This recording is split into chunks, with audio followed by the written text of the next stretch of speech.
Professor Lore has come to infect Marvel rivals with his teachings. So get ready because this game got more lore than even I can keep up with. Like you may be thinking that, well, this game just came out and it's just a PvP hero shooter. How much lore could it have?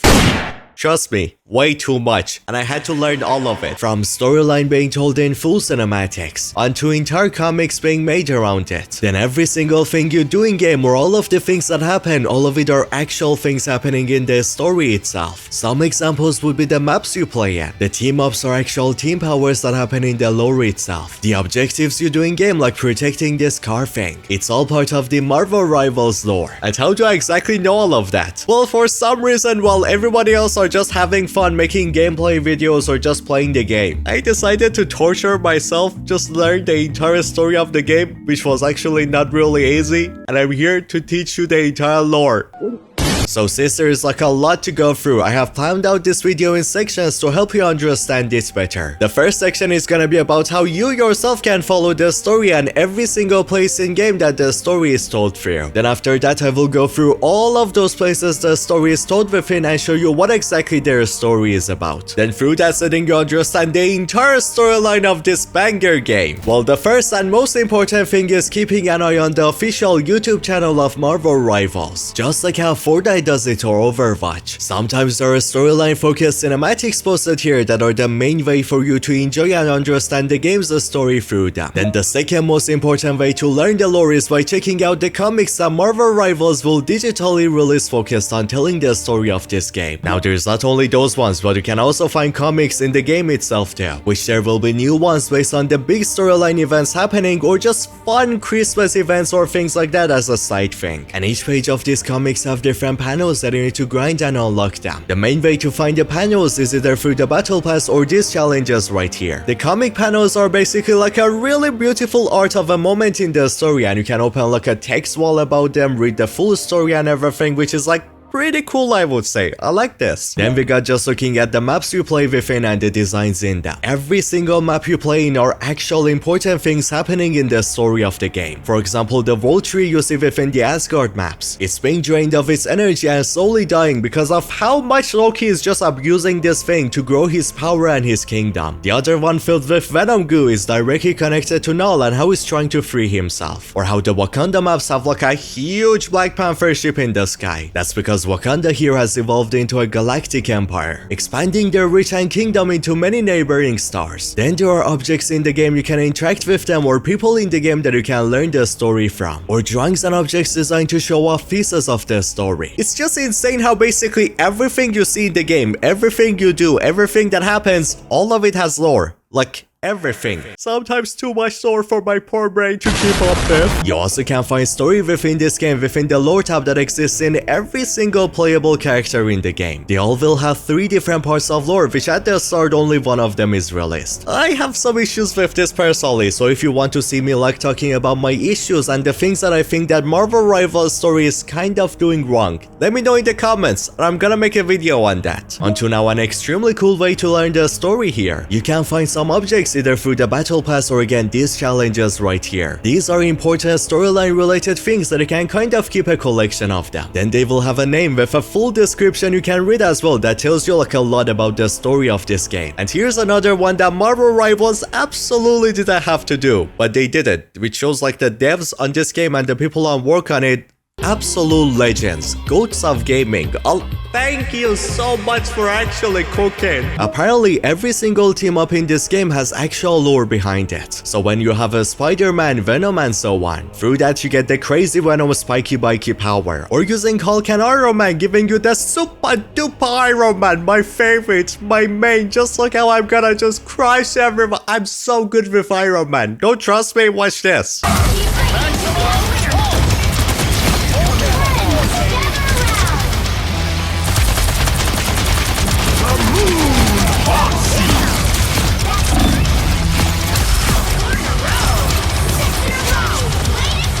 This right here is my favorite thing. ever. I think about this every day. I think about this all night long. In this team up tab right here, you can read like a small lore written for why exactly these team ups are happening. But you can also see the story behind them in things like the comics as well. Now this one we're gonna talk about, I'm a huge fan of. There's a lot of times in game where the Marvel characters just say random things or talk to each other. What's on your mind, Tony?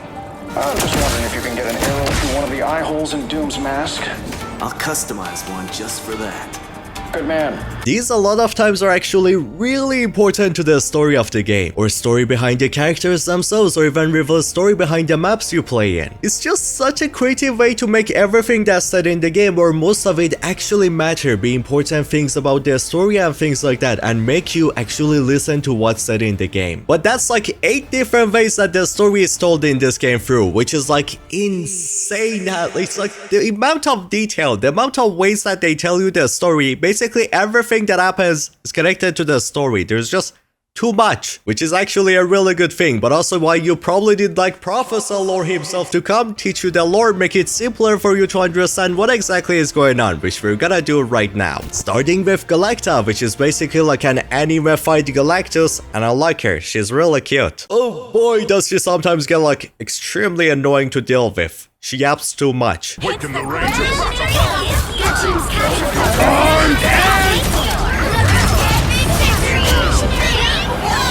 For fuck's sake!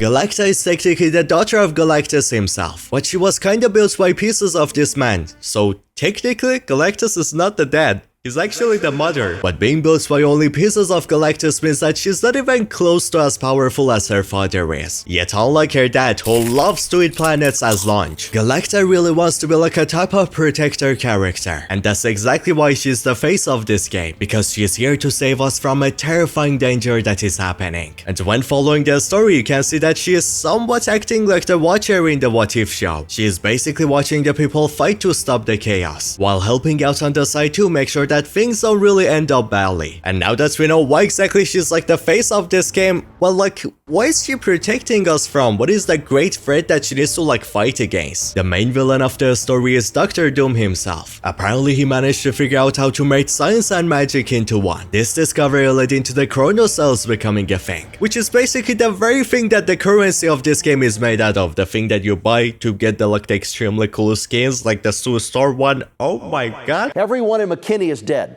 The temperature, the heat index right now in McKinney is 10,000. What is that? 101,105. Chronocells are extremely powerful and crystallized shards which are said to have the ability to kind of bring your best or even worst imaginations into reality. But our Dr. Doom was not the only one to figure this out. At the exact same time, another Dr. Doom from the future also managed to do the exact same thing, and he's Dr. Doom from the year 2099. This began a chaos that led into a huge rivalry between our Doom and the future version of Doom. That's being exactly where the name Marvel Rivals comes from. But during this crazy fight between the two, it has put the multiverse in chaos, causing many realities to collide into each other, breaking the boundaries between them as well. It basically entangled many realities and timelines, causing whole new worlds to be built out of them. While this also causes the mirror dimension to get entangled and messed up as well. The place that you probably remember from the Doctor Strange movies. While Doctor Strange himself, because of this, is now stuck within the mirror dimension, trying his best to escape it. So till that happens, he sometimes makes like projections of himself in the mirror dimensions to help us in the fights, which means that the Doctor Strange you use in game is kind of like the clone of the actual guy until he's like freed and everything. Now let's talk about the newly made entangled timeline that is made because of the massive fight against the two Dooms. And the two Dooms, you could kind of say that they're like the gods of these worlds. In one of them we got Loki finding access to the energy of the chronocells, then abusing that to reach his goals and lies while partnering with Hela, his sister. They together get rid of Odin and Thor, while Loki himself becomes the new king of Asgard thanks to the chronocells. Then when you play in game, you hear of the characters talking about how Loki is basically just killing the world tree by abusing his power and expanding his rule and kingdom. Let us save the great tree! Loki's killing that tree!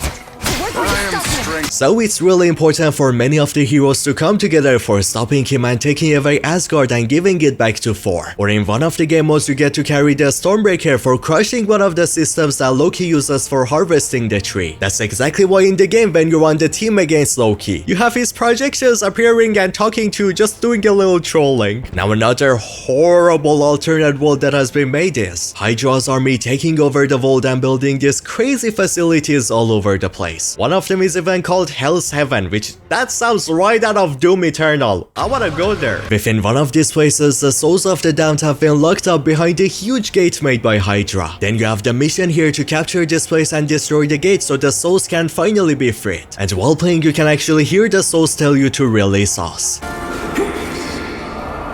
In the game, when you capture this area on one side, you cause a huge giant squid monster to get released out of the thing. But on the other side, you destroy the gate to make sure that no one can release the giant massive squid monster anymore, while also at the same time releasing the souls of the damned. Then we got my personal favorite, which is a new world where Wakanda has evolved into expanding their kingdom beyond Earth. They have turned into a whole galactic empire with a really cool Black Panther spaceship. Then even cooler than that, we got an entire Halo ring in this game. That's right, I'm not joking, look at this.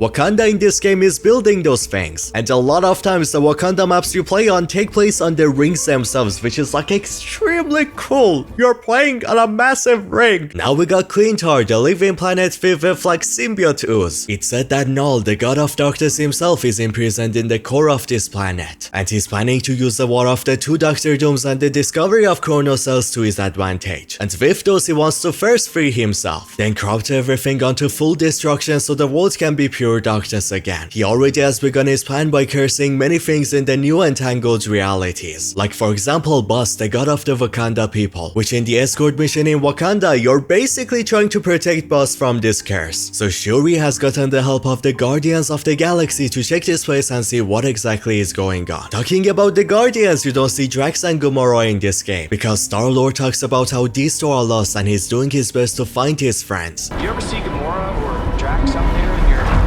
empire? I'm afraid not. I got it, son.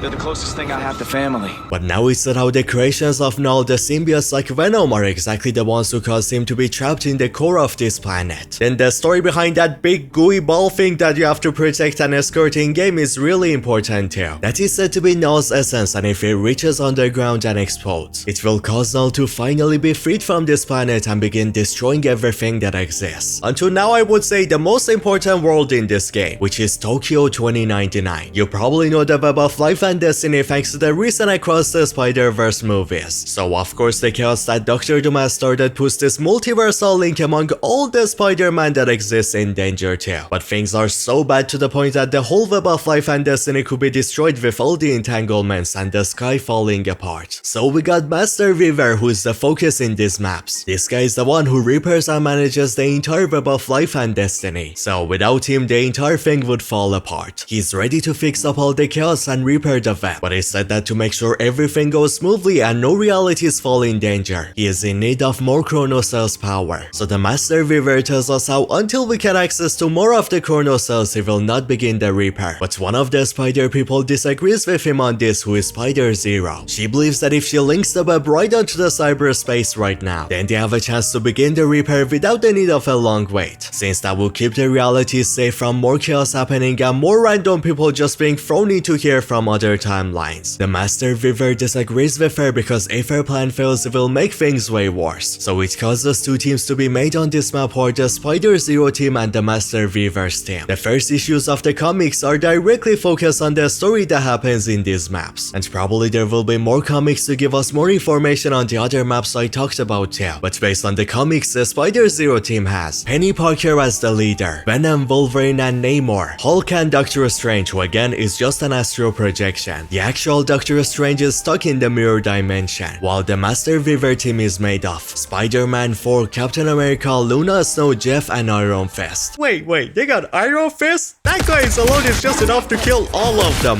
Every single one of them.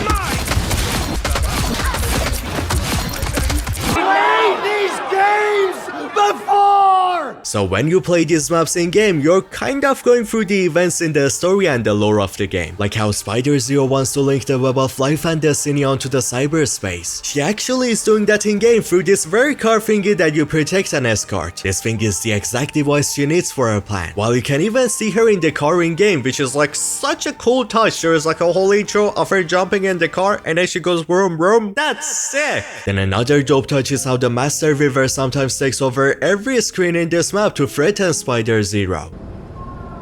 You must not proceed any further, Spider-Zero. I will not warn you again. As in the comics that talk about these events, you read how Venom apparently killed his own Spider-Man. But that also might be a lie because it said that Venom completely lost his memory in the time stream. So he was basically just shit-talking Spider-Man to scare him. I mean, for the man that has the business in this game, nice one. You can also see examples of how the team-ups you see in game actually have lore behind them. Like here you have a Thor and Captain America team-up happening, with Thor's lightning evolving the shield that Cap uses, and growing it much stronger and letting it use Thor's lightning in really cool ways. Then we have Penny Parker learning from this, making her team up with Venom to get access onto some of that cake. I mean some of the symbiote powers. And if this video does well and gets enough views and likes, then I will make a video covering the story behind all of the team-ups and every character that exists in game, everything, all of this extra lore, only if this video does well. So share it with your family, share it with your friends, everybody. Now another super important thing that happens in the first 2 issues of the comics. It's how Hulky Boy gets mad at Jeff for spitting on him. So he smacks the shark really hard and he's just flying into the distance far away. Deserved. And then he crashes right near Namor himself. Then Namor, who is basically the Aquaman of Marvel, who talks about how impressed he is to see a cute shark like him talk and travel and everything on land. How there is nothing he has ever seen like this super cute creature with like the best singing voice I have ever heard in my entire life. For that festival with Jeff Venn, that would be banger. But now the best part about this is, apparently these two are now so in love, Namor tells the Sharky how he wants them to join together, so they can rule over the entire world with each other, and the Sharky Boy at first will be looking kinda dumb. But then the inner demons come out, and oh yeah, basically the next president of the entire world is gonna be Jeff the Shark himself. But there's also a new world coming out soon which is focused on New York, and how Dracula himself has grown so powerful thanks to the chaos that Dr. Doom has started. He's completely taking over the world, manipulating the moon to cause a blood moon to happen, releasing all his monsters everywhere. Dracula is actually a big reason behind Doctor Strange getting locked within the mirror dimension, while he's even doing his best to keep it that way. And maybe we need to defeat Dracula himself in order to free Doctor Strange. Wait, also look at this. He also has like a ghost, really cute doggo. Ah, that's so cute. Why is there so many cute things in this game? But on the side, he has also taken over the Avengers Tower, changing his logo onto a V, because his full name is Vlad Dracula, as at the moment he's focused on destroying the Fantastic Four because of their efforts to either like save this world or just abandon it. Because you can see Mr. Fantastic messing with a cool looking machine, and that thing is actually from the comics. It allows him to travel through different worlds and timelines. So either he wants to fix that thing for getting out of this place with his family, or Mr. Fantastic is planning to get help from other worlds for fighting against Dracula himself. I have also seen information on Khonshu, the very Egyptian god who gave Moon Knight his powers. That god is currently planning to use the Darkhold for killing all of the monsters on this world, even the ones that were innocent people turned into monsters. If you remember, Darkhold is that creepy book from Doctor Strange 2 movie. So things are about to get really chaotic, and this entire world is the exact reason why like the battle pass is entirely medieval themed, because the characters you see in the battle pass are not exactly the same as the originals. These are different versions of like Wolverine that live within this world. But once the season actually releases, we're gonna have way more information on like what exactly is going on. So again, if you want me to make more Marvel Rivals videos or cover all of the informations in season 2, make this video actually get some views. Now something really cool is how there are cinematics of Dr. Doom 2099 sending army of his Doombots to fight against the people who want to stop him. While I also found a painting of Captain America destroying some of these Doombots. And the reason why these robots look exactly like the actual Doom himself is the same reasoning as we got within the Fortnite recently. Basically, Dr. Doom created robot versions of himself to confuse people into not knowing who the real, actual Dr. Doom is. This guy just loves tricking people with like crazy big brain moves, which is exactly why I love this character so much. Now, through some talks in game, you hear how this version of Black Widow is from the future year 2099, just like Dr. Doom, and how she has lived for hundreds of years. Nat, you're looking pretty good for, what, 150 years old? I stopped counting a long time ago. How long have I been gone in your timeline? Don't keep track of that either, but I'm glad to have you back. You came here from the year 2099? But you haven't aged a day, Natasha. What's your secret? A balanced diet, lots of cardio, and a healthy dose of super soldier serum. While you can also hear information about how both Jeff and Psylocke were killed out by the Collector, and they were taken out of their home timelines. We escaped the Collector together, little one. We shall face this new threat side by side as well. I have also heard Zuna Stone telling Namor how she would love to see Talokan, that is the home place where Namor comes from, and it's that how he brought some of it onto the surface, so probably expect this to be like a future map in a future season. Namor, someday I'd like to see Talokan. I have brought part of it to the surface. You did? You might be surprised where. Now I want to go through the lore behind some of the collections that I found in game. We got the Celestial Codex, which is basically a codex left behind from a Celestial that was cursed by one of Knull's creations. This very codex seems to be needed for freeing Knull, and every single person who bonds with a symbiote like Venom are also cursed with having a codex within them. So you're never really fully getting freed from Venom. You can then get the Vibrani I'm not gonna spell that. This is exactly what allowed Wakanda to grow onto the galactic empire it has become, and it's basically a fusion of chronocells with vibranium. You can see huge chunks of these things in the game too, being protected from the people that are fighting. I also found a spider totem that is said to create a link onto the web of life and destiny. Then it also talks about how the time entanglement has caused the skies to break, letting you see the very web of life and destiny itself through the cracks. Onto a really cool one, Thread of Fate. It talks about how Loki watched and caused the chronocells to fuse with the Void Tree, making it evolve into the crazy beautiful tree that you see in game. And the blue energy you see within the cell is taken by Loki out of the tree sap. So Loki is actively killing and carving into the tree to suck out all of the juice and all of this energy out of it, to make every single one of his lies and dreams become reality. Now we have the Hive statue. This is a symbol of how Hydra has reawakened their facility Hell's Heaven, as they're taking full advantage of the chrono energy and taking over the vaults with it. Now this object here is not really collectible, but it's the head of Ragnarok himself, and there are stories drawn on the walls in Asgard regarding Ragnarok that suddenly change up when you capture the place. Then you can see the fire god somewhat just like making an agreement with Loki here. Either that's about how Loki is gonna just chop off his head, or they're gonna work together, or maybe he's why Loki managed to take over Asgard. I'm not really sure, but this is really interesting. That was all the collections I managed to find in game, and if I manage to find even more ones, I make sure to make a video and talk about their story, so subscribe for that. Now something really important I want to talk about is regarding the skins you see in game for all of the characters. These skins are not really supposed to be the same person as the originals. They're actually representing different versions of, for example, Iron Man. We got like this version, we got the MCU version, we got the Iron Man, the cool I forgot his name. Or we got Thor, we got this version, we got the classic comic version, we got the MCU version, and we got the Fortnite version. I know this is not like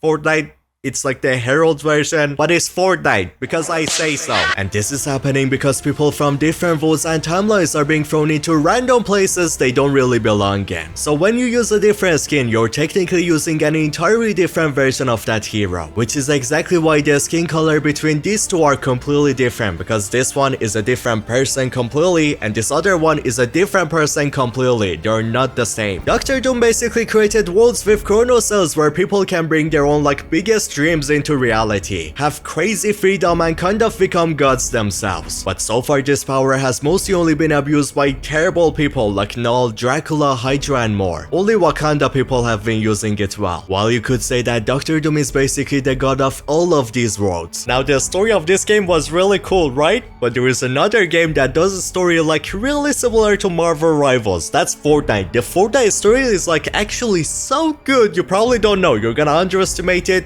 This game's story is really good. You need to watch this video. You're gonna love it.